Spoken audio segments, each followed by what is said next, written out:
Olá, boa tarde a todos a mais um episódio do Distopicamente Falando. Hoje temos um convidado especial, digamos assim, é o atual Presidente da Câmara Municipal de Ovar. Vou começar por introduzi-lo, uma pequena biografia. Salvador Malheiro é licenciado em Engenharia Mecânica pela Faculdade de Engenharia da Universidade do Porto, com uma pós-graduação em Motores de Combustão Interna. É mestre em Engenharia Mecânica também pela Faculdade de Engenharia da Universidade do Porto e é doutorado em Ciências para a Engenharia no ramo de Energia Térmica e Combustão, pela Universidade de Poitiers. Dentre os vários diferentes cargos políticos, associativos e profissionais, Salvador Malheiro é o atual Presidente da Câmara Municipal de Ovar já desde 2013 e é Presidente da Comissão Política Distrital de Aveiro do PSD desde 2016. Corrija-me se alguma coisa estiver errado, está tudo ótimo. Pronto. Então passo a palavra ao meu colega Rui. Olá, muito boa tarde a todos, boa tarde o Sr. Engenheiro Salvador. Nós, para começar desde já, nós estivemos um bocado a discutir como é que nós iríamos iniciar este podcast e, dados os últimos acontecimentos, se me permite a ousadia, gostaria de lhe perguntar, sei que já fez um comentário acerca disso, mas o que é que acha em relação à resposta de Fernando Medina ontem em relação a si e em relação a esta polémica toda cá à volta da cerca sanitária de Ovar e a possível cerca sanitária em Lisboa? Muito boa tarde para o Rui, para o Jorge, para todos aqueles que estão a presenciar esta sessão. Dizer-vos que estou aqui com muito gosto e que estarei disponível sempre que a minha agenda permitir. Sim, desde as últimas 24 horas foram muito marcadas por esta questão de Lisboa, e aqui é importante deixar desde já claro que eu nunca disse que seria necessário fazer-se um cerco sanitário ao Conselho de Lisboa ou à região de Lisboa e Vale do Tejo. Nunca disse nada disso. A única coisa que eu disse foi que, perante a constatação dos factos que todos nós temos a oportunidade de vivenciar, de que existe um surto descontrolado em alguns locais da região de Lisboa, que se exigia medidas muito mais musculadas do que aquelas que tinham sido feitas até hoje, em alguns locais da região de Lisboa, sob pena de nós colocarmos em causa todo o trabalho meritório que, de uma forma generalizada, foi feito por todo o nosso Portugal. E no sentido de poder evidenciar tudo isto, eu mostrei os números, comparando o dia 17 de março em Ovar, que foi o dia em que a Autoridade Regional de Saúde e depois o Governo decidiram, e naturalmente que eu acompanhei essa decisão, de se fazer um cerco sanitário em Ovar, onde nós tínhamos 25 casos só, e eu confrontei esse número com um número que existe hoje no Conselho de Lisboa, onde o rácio de casos por habitantes é claramente maior no Conselho de Lisboa, hoje, e só falo dos últimos 10 dias, do que aquilo que foram as condições para a implementação do cerco cá em Ovar. E, portanto, foi isso que eu disse. Eu tenho o máximo respeito por todos os meus colegas que têm o privilégio de poder gerir comunidades, sendo democraticamente eleitos. Naturalmente que toda a gente percebeu um enorme nervosismo por parte do Sr. Presidente da Câmara de Lisboa. Não foi alvo de ataque nenhum, ele fez-me um ataque cerrado, mas a minha forma de responder foi aquela que achei por bem, com aquele texto polido no Facebook, e, portanto, não vou estar aqui a entrar nesse tipo de polémicas. Imagine só agora o que é que seria o Presidente da Câmara do Rio de Janeiro, ou o Presidente da Câmara de Paris, vir também dizer que um quarteirão deles era do tamanho de Lisboa. Acho que, pronto, isso denota de facto um nervosismo grande de quem se calhar não está de consciência tranquila relativamente ao trabalho que poderia ter feito na sua terra. Isto porque o surto existente na região de Lisboa é conhecido já há algumas semanas. E, portanto, eu não sou apologista de atitudes de atirar a responsabilidade para terceiros, e, portanto, aquilo que se constatou ontem na televisão foi precisamente isso. O Sr. Presidente da Câmara de Lisboa não tem responsabilidade nenhuma, portanto, a culpa é da DGS, é da UEFA, é do Ministério da Saúde, dele não é. E, portanto, se calhar ele tem razão, porque esta é uma competência da saúde pública, não é dos Presidentes de Câmara, mas imagine só se nós aqui em Alvar tivéssemos tido a mesma atitude. Traduzia-se por mortes, traduzia-se por um número de infectados enorme, e, portanto, o que está aqui em causa neste momento é o facto de Lisboa estar a colocar em risco a saúde pública do resto do país.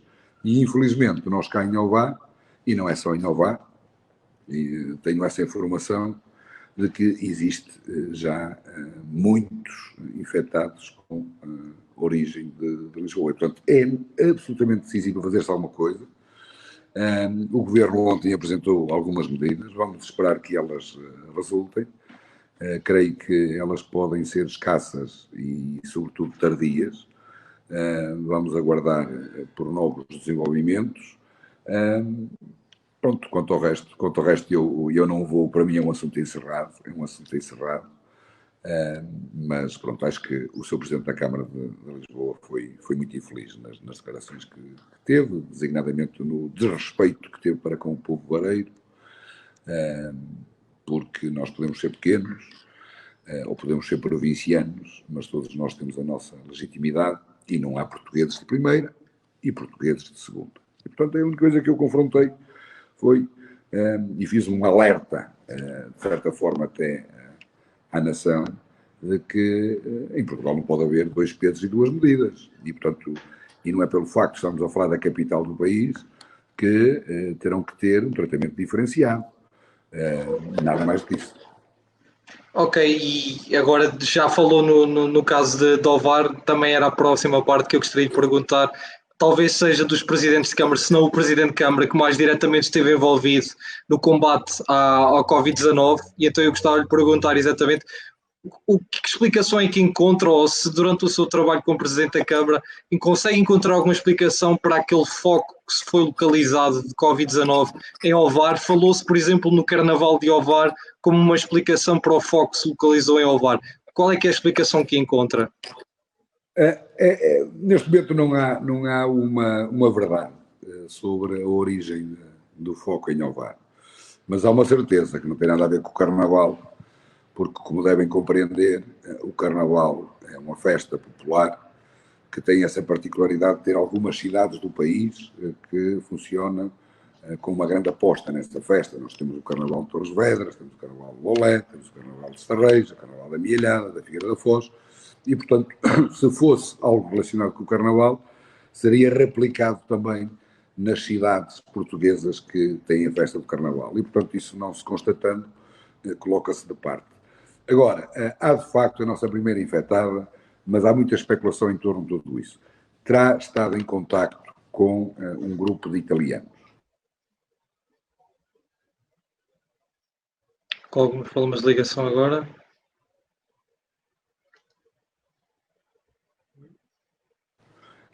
Direta ou indireta, uma chamada. Continua a ouvir. Já recuperamos. Ficou na parte do grupo, ficou com o grupo de italianos. Oi?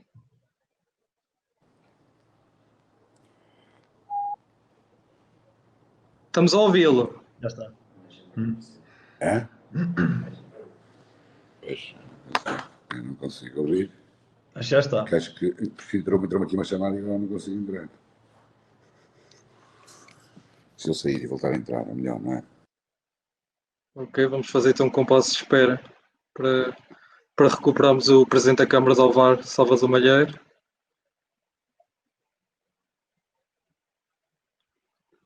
Isto são coisas que acontecem. Sim, e estar a fazer a chamada pelo telemóvel também. Pode ter havido aqui alguma interferência.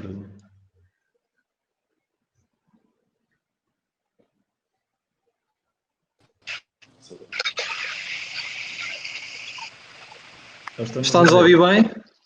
Agora estou. Entrou uma chamada que pronto. Não faz mal. Sim, estamos a ouvi-lo bem. Pronto, estava eu a dizer, carnaval não, houve de facto aqui a constatação de que a nossa primeira infectada teve contacto com um grupo de italianos, direto ou indiretamente, mas aquilo que foi com certeza o fator decisivo foi o facto de nós termos tido a informação, aí por volta do dia 10 ou 11 de março, de 7 profissionais de saúde de um posto médico aqui em São João del Var, que estavam todos contaminados. Portanto, a partir daí, sabendo que essas pessoas tinham estado em contacto com centenas de utentes nos dias anteriores, depois verificou-se que na freguesia de São João del Var e del Var, nas imediações desse posto médico, houve de facto aqui uma multiplicação de casos. Mas respondendo de forma pragmática à questão lançada, ainda hoje não se sabe como é que tudo isto aqui. E em relação ao seu trabalho feito em Ovar e, por exemplo, face agora também a este surto na Grande Lisboa, quais é que considera que são os maiores obstáculos face à pandemia e quais é que seriam os planos, o plano de recuperação em Ovar? Eu percebo a questão e a questão permite-me, de certa forma, explicar aqui a nossa experiência.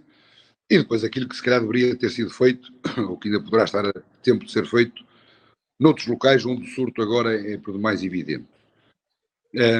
Nós depois assustamos-nos muito da interação que tivemos com profissionais de saúde, daquilo que podiam ser os grandes números cá em Ovar.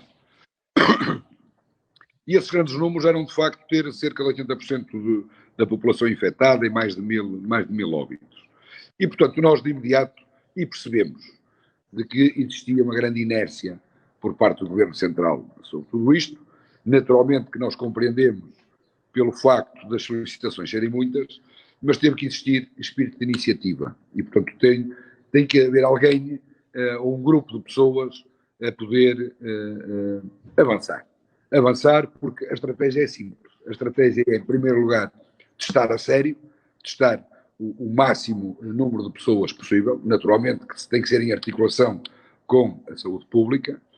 Depois de testados, separar aqueles que são os infectados dos não infectados, para tentar evitar a rede de contágio, monitorizar em tempo real, quer os casos novos, quer os casos infectados já com alguma maturidade, acompanhá-los, proporcionar as melhores condições de recuperação aos infectados, as melhores condições de recuperação em casa, mas naturalmente que em agregados familiares mais vulneráveis, por vezes há essas condições de ter pessoas completamente isoladas e, portanto, tem a autarquia que preparar locais para receber esses infectados, que precisam de casos hospitalares ou não. E, portanto, a estratégia é essa, e depois é estar no terreno. É não estar à espera que sejam os outros a dar-nos a informação, não estar à espera que sejam os outros a providenciar os nossos testes, não estar à espera que sejam outros a preparar estes tais locais para tratamento hospitalar, para aumentar a nossa resposta em saúde nas nossas localizações. Portanto, foi isso que nós fizemos. E creio que foi isso que estará a faltar em Lisboa, designadamente, neste período. Portanto, foi notória a passagem de responsabilidades de umas instituições para as outras. E repare-se, se nós aqui estivéssemos à espera que o Governo nos mandasse qualquer equipamento de proteção individual, se estivéssemos à espera que fossem eles a contratualizar os nossos testes, se fossem eles a arranjar os materiais para a recolha de amostras, nós tínhamos tido aqui uma situação bem pior e, portanto, nós congregamos muitos esforços, reunimos aqui muita gente em torno de um objetivo comum e pronto, depois esse balanço com o Governo e das necessidades que eles terão que suportar será feito a posteriori, porque nós, qualquer Presidente de Câmara podia ter a mesma atitude de estar em casa. Esta é uma competência da saúde pública, podia estar em casa. Quem diz o Presidente de Câmara diz os vereadores e todos os outros voluntários que aqui estiveram. Portanto, isso, sim, segundo os dados mais recentes, oficiais, cerca de mais de 80% dos novos casos de Covid de ontem para hoje foram na área da Grande Lisboa. Ou seja, será que este surto terá sido um grande passo atrás no caminho a recuperarmos do Covid, da pandemia do Covid-19? Esperemos todos que não seja um passo atrás. Esperemos todos. Mas, infelizmente, há indícios de que estaremos a retroceder. E estaremos a retroceder não só em Lisboa, mas há sinais, desde já dos nossos grandes hospitais de referência, de que nos últimos dias temos números que não são alarmantes, mas que começam a inverter a tendência que nós tínhamos vindo a constatar nos últimos dias, últimas semanas. E nota-se uma ligação direta a Lisboa. E, portanto, isso ainda incrementa mais o nosso sentido de responsabilidade de cada um de nós. A bola, neste momento, foi passada para o cidadão. Nós temos a obrigação de nos proteger, de usar máscara de forma para nos protegermos a nós e protegermos os outros e tentar cumprir com as regras. Naturalmente que a retoma é necessária, a retoma económica é necessária, a retoma cultural é necessária, o convívio entre as pessoas também é importante, mas que ninguém pense que existe economia ou que existe cultura sem pessoas saudáveis. E, portanto, a crise sanitária, que teve um desenvolvimento positivo nos últimos tempos, ainda não está resolvida.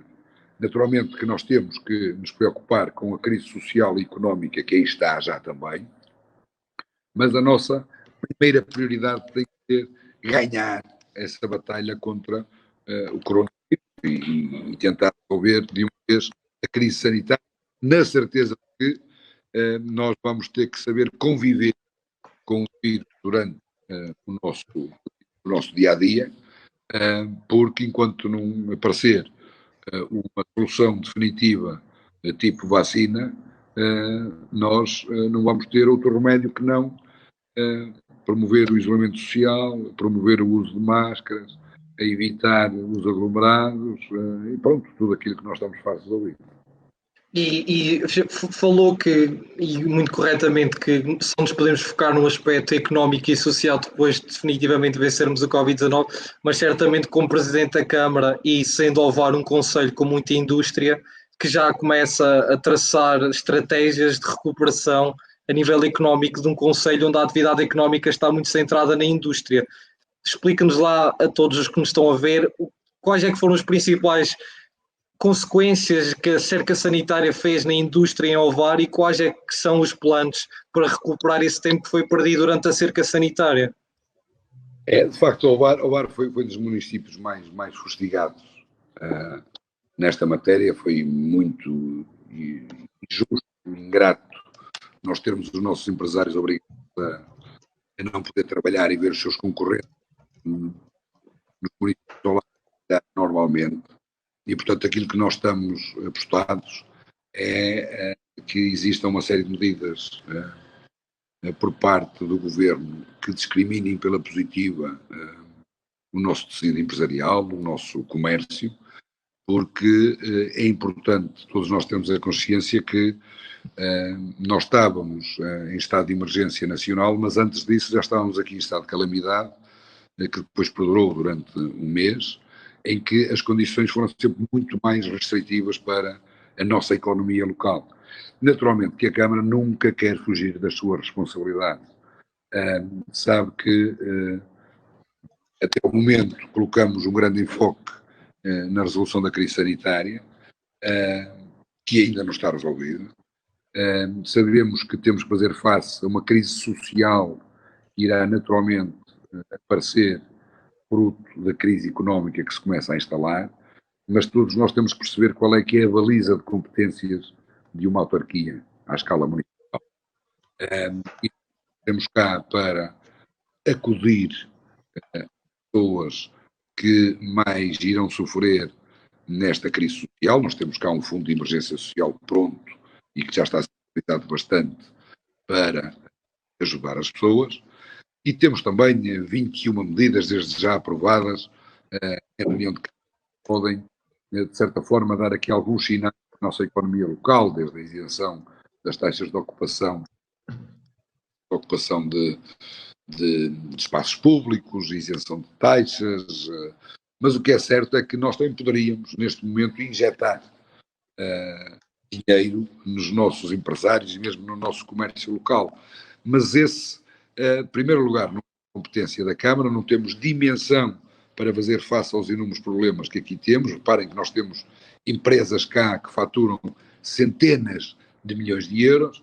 Imagino que nós até tínhamos tomado uma decisão de injetar 100 ou 150 euros de cada unidade empresarial existente no município de Ovar. Seria uma fortuna para o orçamento da Câmara, que é na ordem dos 40 milhões, e junto dos empresários não iria poder orçamento nada.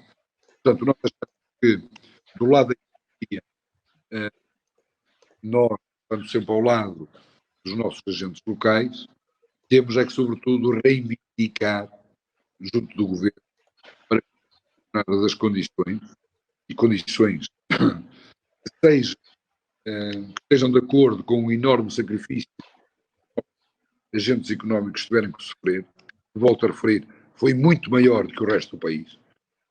Eu já o disse várias vezes que o esforço que os nossos industriais, os nossos empresários, os nossos comerciantes tiveram que fazer aqui durante o mês equivale à aquisição de muitos ventiladores. E, portanto, começa agora a ser a hora de, depois deste esforço que o Ovar teve que fazer, por decisão do Governo, foi o Governo que decretou este cerco, naturalmente com a nossa concordância, de pelo menos alguma justiça. Mas é um processo dinâmico, volto a referir, 20 medidas, mas já deixamos claro que estaremos às necessidades das nossas empresas e se pudermos implementar novas medidas dentro daquilo que são as nossas possibilidades, nós cá estaremos para ajudar, na certeza de que isto será uma corrida de fundo. Nós ainda estamos no início, temos a consciência de que a crise que se instalou, que se estará a instalar, uma crise sem precedentes, resulta de uma estagnação global do planeta praticamente ao mesmo tempo e, portanto, que não tem qualquer tipo de comparação com crises que nós já vivemos no passado recente. E, portanto, vai ser complicado. Há uma forma de nós podermos resolver tudo isto com união de esforços, com um grande espírito de equipa, e quando falo de espírito de equipa, é um espírito de equipa em termos nacionais. Agora, também há aqui uma outra nota, que é o facto de nós termos atropelados por esta catástrofe com uma intensidade maior, também nos permitiu estar sempre um pouco à frente de todos os outros. Reparem que Ovar, neste momento, é um dos municípios com maior número de recuperados. Nós temos, neste momento, pouco mais de 10 casos ativos em Ovar, quando já chegamos a ter, e temos neste momento um valor na ordem de 730 casos confirmados. Portanto, temos o assunto praticamente resolvido, se não houver agora nenhuma novidade nos dias, e infelizmente hoje e ontem as notícias não são boas, nós hoje tivemos mais 2 casos, ontem tivemos mais 3 casos, e todos eles têm essa particularidade nos 2 dias de ter casos com origem em Lisboa, mas o que é certo é que se nós podemos falar em imunidade de grupo ou probabilidade de grupo, que é povo e que pouca gente domina, e nós não dominamos, mas se há local onde possa existir imunidade de grupo, Ovar naturalmente com o seu nível de infecção que teve, um valor na ordem dos 2% da população foi infectada, nós devemos estar aqui com o nível de imunidade maior do que o país, o que nos permite também começar a passar uma mensagem de município seguro, de município em que investigar em municípios onde se pode investir, mesmo numa altura de grande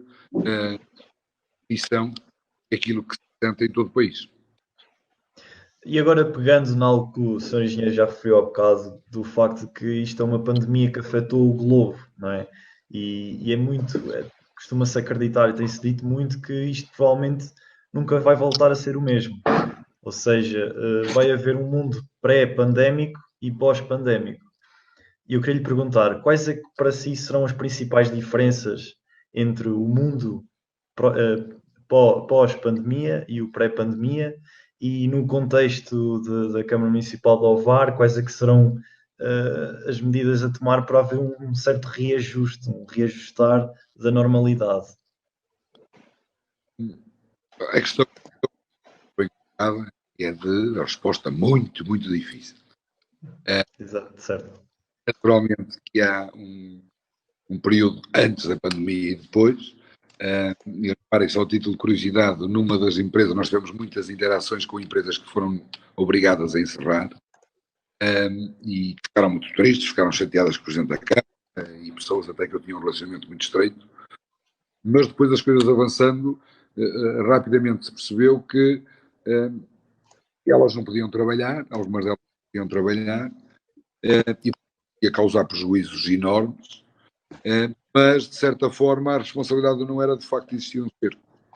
A responsabilidade era o do facto de as empresas terem, de uma semana para a outra, reduzido em 90% do seu volume. E, portanto, temos várias empresas desse género, designadamente do setor automóvel, que, no prazo de uma semana, as coisas foram...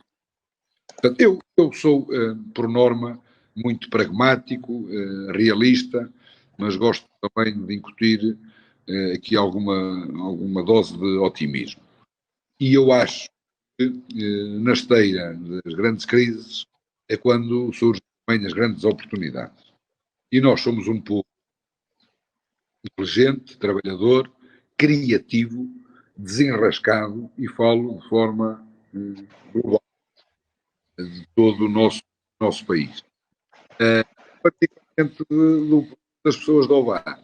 Nós temos casos de muito sucesso, temos grandes empreendedores, temos grandes empresários, temos gente que, sendo pequena empresária, também tem um nível de criatividade muito, muito grande, e portanto nós aqui todos vamos ter que nos saber reinventar a nossa escala, não é? Familiar, cotidiana, mas também nos nossos empresários. E portanto há que saber agora perceber que há uma série de oportunidades que estão à vista de todos e que nós temos que tentar tirar partido das mesmas. Não é?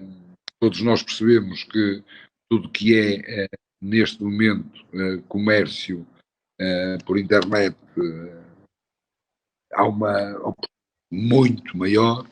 Todos percebemos que tudo que seja trabalho passível de ser feito à distância vai haver uma apetência cada vez maior. Todos nós percebemos que as cadeias, reparem, nós com tudo isto nota-se uma vontade de aproximar as cadeias de produção ao consumo e, portanto, em todos os setores de negócio há aqui esta vontade. Toda a gente está muito mais virada para a sua casa, para o seu conforto. Toda a gente já percebeu que se calhar não vale a pena estar a fazer os quilómetros e quilómetros diários que se faziam para fazer reuniões que depois, no final, víamos que se calhar não valia a pena, e agora até com esta plataforma dá precisamente para perceber novas formas de comunicar, extremamente eficientes e que funcionam muito bem, e portanto nós temos que olhar para os novos desafios de futuro, que não são... Portanto, naturalmente, o mundo parou, e o mundo vai ter que mudar. E, portanto, nós temos a obrigação de estar atentos. A Câmara Municipal, sendo um player incontornável, nomeadamente no município de dimensão, também tem essa obrigação de estar atento. Porque as necessidades das pessoas hoje não são as mesmas e, portanto, se nós os representamos, temos que nos atualizar rapidamente também, e isso só é possível estando em contacto com as pessoas, falando em discurso direto e ouvindo as suas preocupações. Eu diria que uma Câmara Municipal deve, sobretudo, manter esse grande objetivo de tentar a cada dia melhorar o índice de felicidade das suas, torná-las mais felizes. Isso pode ser feito com pequenas obras materiais, que neste momento são, algumas delas podem ser mais questionáveis do que outras, mas também proporcionar projetos imateriais de promoção do seu território de forma diferente. Mas pronto, acho que ainda estamos a viver um momento de grande indefinição. É, sobretudo, importante nós, em primeiro lugar, estarmos preparados para algo de mal que possa aparecer. E isto é decisivo, porque todos nós esperamos que não haja segunda vaga, mas temos que estar preparados, e creio que, salvo raras exceções, as comunidades são hoje muito melhor preparadas.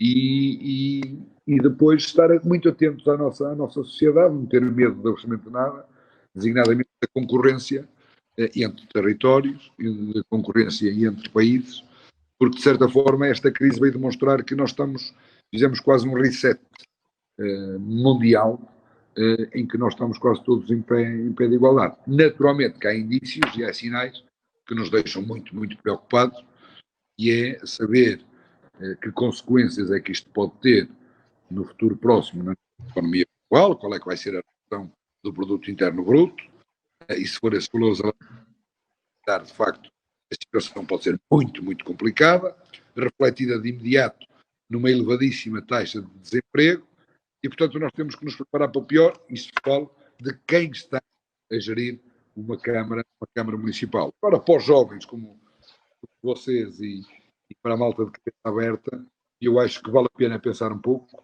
vale a pena refletir em conjunto, porque há um mar de oportunidades neste momento. Senhor Engenheiro, falando exatamente nisso que agora falou do reset a nível global, e o grande tema deste episódio é a nova ordem mundial, e certamente que o senhor será uma pessoa também muito informada acerca de tudo o que se passa no globo.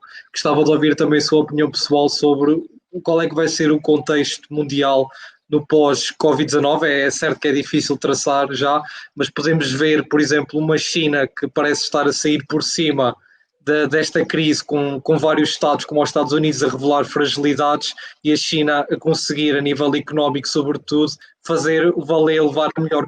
Acha que no período pós-Covid-19 vai haver uma nova ordem mundial e a China vai se assumir como uma superpotência? Eu não sou a pessoa mais avalizada para fazer esse tipo de mas já era a grande potência, e com isto creio que vai sair a ganhar bastante. Esta crise veio mostrar as fragilidades quer da Europa, quer dos Estados Unidos, e portanto nada será igual. E portanto vamos ver o que é que isto vai dar. Eu volto a referir, nós estamos, mesmo nos locais onde as situações estão mais ou menos controladas, não é taxativo que sei que ainda vai haver vários capítulos sobre tudo isto, mas é certo, é por mais evidente que vai existir uma nova ordem mundial. Agora, de que forma, é complicado estar aqui a prognósticos. Agora que a China ganha em tudo isto, está a ganhar. Que a Europa está a perder, está a perder. Que os Estados Unidos estão a perder. Uma série de países estão a ganhar, mas temos que esperar pelo final, para depois aí sim fazer o. E eu aproveitava então a fazer um comentário adicional, se calhar uma realidade que lhe está mais próxima em relação às Eurobonds da União Europeia para o caso do Covid-19. Qual é que é a sua opinião em relação a isto? Acha que pode vir a ser colocar em perigo o futuro da União Europeia, esta questão esta divisão que está a haver em relação aos fundos que podem reverter aos países mais afetados? Bom, essa é das tais questões também muito, muito complicada. o facto de existir uma mutualização da nossa dívida europeia e de haver os países mais ricos a pagar pelos mais pobres, tem os seus prós, tem os seus contras. Naturalmente que a guerra, que países como a Espanha, mesmo Portugal, de vez em quando disseram sobre esta matéria, é algo que não é perfeitamente assinalado e visto com bons olhos por outros países, designadamente os países mais a norte. De todas as formas, eu creio que mesmo em termos de coesão social, económica, política da Europa, nós vamos ter dificuldades. Toda a gente se está a esquecer agora do processo de saída do Reino Unido, com toda esta questão da crise sanitária de Covid-19 também, com as fragilidades que ficaram a nu com os Estados, mesmo nas formas como se respondeu aqui, estão a demonstrar grandes fragilidades e alguns mal Estados. Naturalmente, os do Eurobonds, eu não estou a querer fugir à questão, mas é complicado. É um assunto que, de certa forma, poderia favorecer os países mais pequenos, mas nós temos que colocar do outro lado. Nós hoje somos países mais. Imagino também a justiça do outro lado, de quem tem, ou quem estará. Não. Mas pronto, essa é uma questão, e isso é um pouco do meu âmbito. E agora, se calhar, fugindo um pouco à questão do Covid-19, mas irmos tocar um pouco também na atualidade do que está a acontecer agora a nível mundial, mas em primeira instância nos Estados Unidos da América, a questão da brutalidade policial e do racismo. Isto, de certa forma, tem sido um pouco um abre-olhos à sociedade sobre questões que, se calhar, não estão tão na ordem do dia, num aspecto em que não é tão mediatizado ou não é tão falado, que é a questão do racismo e a brutalidade policial que às vezes acontece mais nos Estados Unidos, mas também se debate que aqui em Portugal também acontece e que também aqui em Portugal também há racismo. Em relação a esta questão, será que a sociedade alguma vez, será que estamos a ver uma evolução da sociedade para uma mentalidade mais aberta, mais liberal? Ou qual é a sua visão sobre isto? A minha vida, eu naturalmente vejo com muita preocupação essas manifestações, um pouco por todo o mundo sobre a questão de ruptura na nossa sociedade. Eu pessoalmente tenho concreta sobre isto. Eu tenho interlocutor em ver na Câmara Municipal de Alvar todas mesmo, e quando digo receber é abrir as portas, sejam elas de etnia cigana, sejam elas de cor preta, vermelhos, é indiferente. Orientação sexual, graças a Deus, creio que todos nós na nossa experiência de desenvolvimento, de evoluções muito, muito positivas, a respeito a olhar todos. Eu, particularmente, filho dessa ideia, que no nosso município, que é nessa qualidade, estou também não cumpre esse tipo de segregações. Agora, como deve compreender, é sempre estes estados de ruptura na esteira de grandes crises evidenciam também pequenos pormenores que passam a ser grandes por maiores. E, portanto, eu vejo com alguma preocupação, de certa forma, alguns movimentos populistas que são alavancados nessas questões mais da sociedade e vejo com uma preocupação creio que o futuro não deve ser. Todos fazemos. E há uns para integrar e para proporcionar as mesmas condições a partir da democracia, que é o ponto de partida para tudo. Portanto, cabe-nos a nós, governantes locais, as mesmas condições de educação, as mesmas condições de saúde, e entre linhas para todos, independentemente da sua origem. Essa é a obrigação de qualquer país. Depois, naturalmente, que quem tiver mais vontade de trabalhar, quem se dedicar mais, aí também tem que ter liberdade de poder atingir mais depressa os objetivos, poder ingrar mais. Mérito tem que ser para mim.